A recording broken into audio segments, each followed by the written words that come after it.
bounced off her. To be fair, she probably had it coming. It's bounced off her. She does the head wobble. And so did I just snort?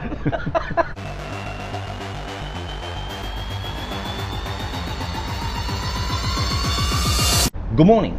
Welcome to day 12 recap. But today is day 13. We travelled from where to where?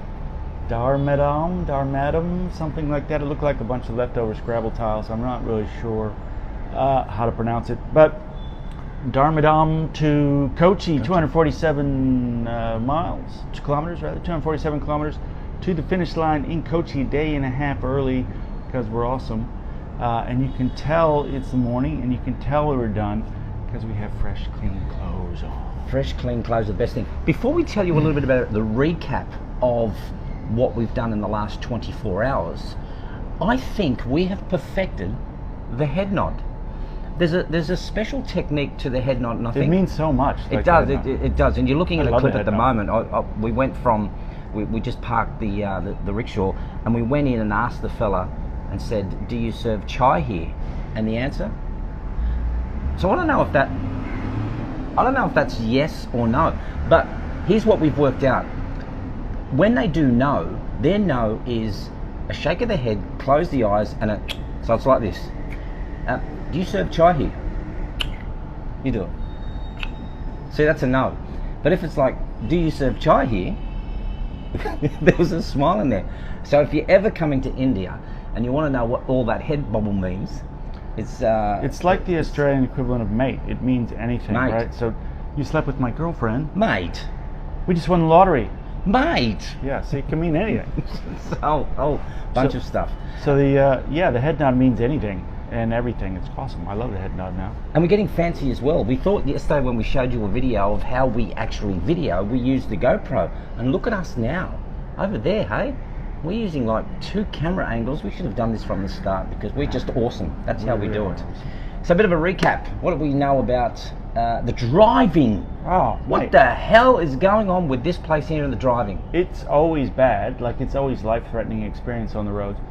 But yesterday was a new higher watermark, benchmark for douchebaggery on the roads yesterday. Just mayhem. And yesterday, like we've been here 2 weeks, we've seen maybe 1 or 2 ambulances going past. Yesterday had to be like 8 or 10 ambulances yesterday.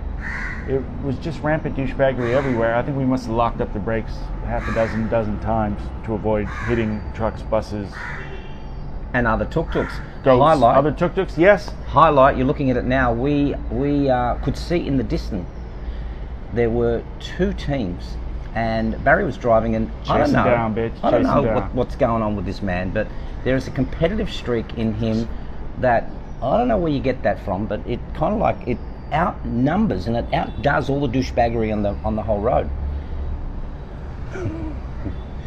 So you're seeing it how we overtook those 2 guys, and they were our 2 teams. They were a little bit surprised that we just like flashed past them. Hashtag drive like a fighter pilot. But you know why there are so many ambulances? I must say there is a reason why they have so many ambulances. Day 1, leaving. Talk about a competitive streak. Day 1 leaving Jaisalmer. Remember that? Way back then, we're all fresh-faced and clean-cut and good-looking boys. Day 1, we kind of like landed in some sort of town, and traffic. It's just traffic. Mate. And what happened?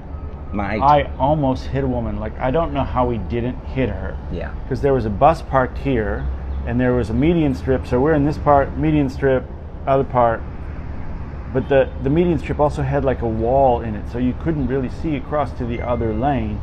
And so the buses stopped here, and we're zooming past the bus at like 50 kilometers an hour while the bus is parked. And somebody decided they needed to catch the bus and sprinted across. And so came out from behind the wall at a full sprint into the road. And I swerved, like I made the choice to go in front of her so she could see us and react.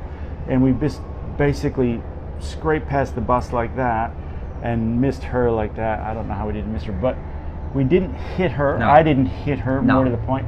No. But on the last day, Gerald has to one-up me all the fucking time, right?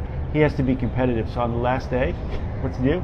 He hits a woman. I hit one. He hit a woman. I actually hit a woman.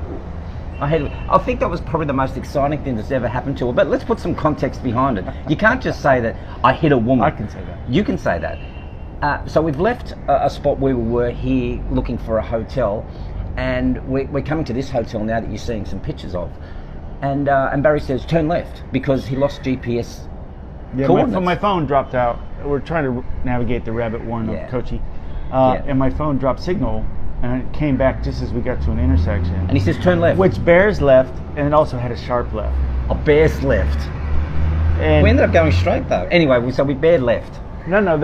So we were going the bear left, but there's a sharp left, and I said, left, and you went down the sharp, and there was a steep embankment, and which is not great in a three-wheeled vehicle at all. We nearly tipped it. But Anthony Springer, we did not roll the tuk-tuk. We didn't. Well, but our feet were like Flintstones. Out the side. Trying to keep the tuk-tuk at like a 45-degree angle. And that's what they mean about the bags on the top, really do it over. So we pushed it back. And he's trying to get back on the main road. My hand's full on throttle. But since you're gripping, right, there's like the motorcycle grip. You're gripping the thing for dear life because you're trying not to keep it from tipping over. But as he does that, he guns it. And there's two people standing there waiting to cross the road. Bang. Smacked fair into it. It's bounced off her. To be fair, she probably had it coming. It's bounced off her. She does the head wobble. And so did I just snort? She does the head wobble. It's like, and I didn't know if that was a good move or bad move. And then the unicorn of unicorns, which we haven't seen for 2 weeks, he bounces off the woman and tries his best to recover and bounce off and hits a trash bin. In India, it's the only one we've seen for 3,000 kilometers. It's like the unicorn of trash bins. Just happens to be on the corner, and it's like it's like about a meter and a half high trash stick, and knocks it over and spills everything. And the one thing it's made out of metal, so it makes a god awful noise, and everyone's looking at it. Everyone, no ambulance though. No ambulance. But there was a trash truck that came to pick up the trash.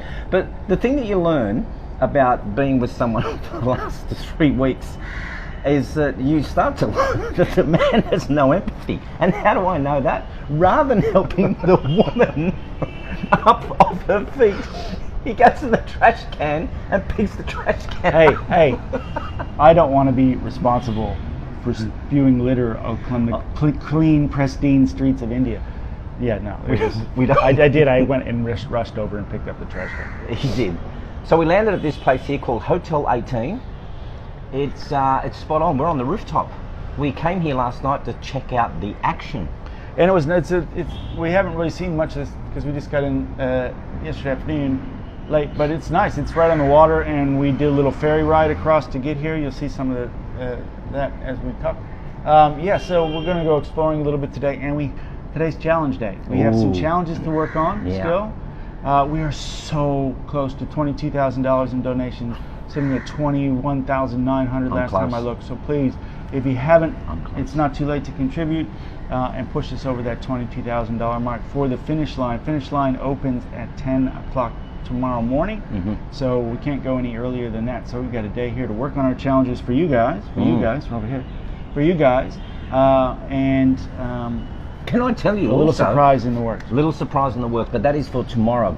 A great surprise. We've been organising. That's why we're here a day early. So we had to rush to do that. We wouldn't normally do that because we want to explore this place. But I rang one of the organisers of the Rickshaw Run just to say, is there a leaderboard when it comes to the tally of the funds raised? And he said, yeah, look, there's a team that has raised about 2,500. Another team's raised about 1,500. I think the most somebody has raised is about 2.7, something like that. And he said altogether it is around $25,000. Like seriously, altogether 80 teams. Obviously not including us.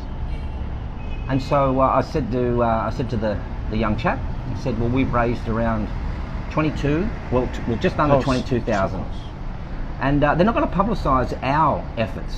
They're not going to publicise our efforts because the charities that we chose weren't officially... Their official charity. Yeah, weren't officially associated but we're with smashing them. it. Smashing it, mate. Almost as much as all the other teams combined. Almost. So and if you push us over after the surprise tomorrow... Push us. Push us over so we can have more than because again, competitive. Competitive. We can have more than all the other teams combined.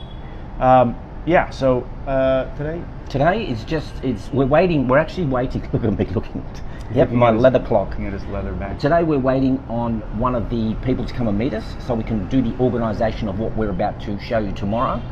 And that is really it for the day. And it's not too late. If you have a challenge you want to see us do, finish line's not till tomorrow, finishing party's not till tomorrow night. Yeah. Plenty of time to get us a challenge and get us your donation. Again, go to secondtonaan.info/donate. Somebody said yesterday, when you do the / can you make sure that you do it the correct way, not the way that we've been doing, because that's a backward slash.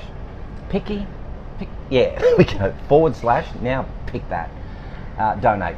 Yeah, do that for us. And of course, Rudy, we have got a new bottle because we ran out of the last one. Look, this is a dry state. This one is a dry state. You're not allowed to go to the very special government-approved liquor stores, of which there's like 3 in the whole state. And we just stooged past one yesterday, and we managed to get some ready.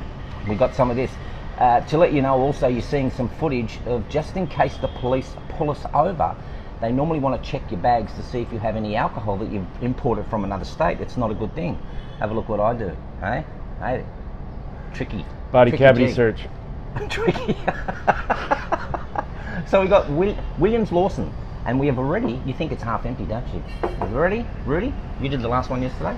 Cheers, Rudy. Have a big day. Oh, that's good.